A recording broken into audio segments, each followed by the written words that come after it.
Hello people, ఈ వీడియోలో Java script గురించి చూద్దాం.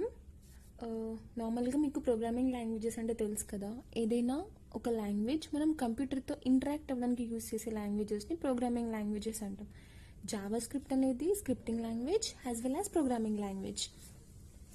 ఓకే, సో జావా స్క్రిప్ట్ అనేది ఏంటి అంటే హై లెవెల్ ప్రోగ్రామింగ్ లాంగ్వేజ్. ఇప్పుడు మనము జావా, పైథాన్ లైక్ ఇవన్నీ మోస్ట్లీ బ్యాక్ ఎండ్ యూజ్ చేస్తాం కదా.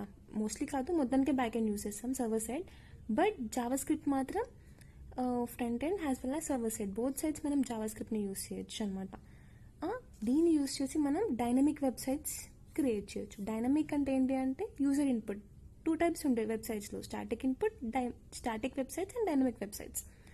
స్టాటిక్ వెబ్సైట్స్ అంటే మనం యూజర్ ఇన్పుట్ ఇచ్చి మనకి ఇలా ఉండదు అనమాట, నార్మల్గా స్టాటిక్ ఉంటుంది. బట్ డైనమిక్ అంటే యూజర్ ఇన్పుట్ తీసుకొని మనకి at a time output response ఇవ్వడం, లైక్ ఇలా.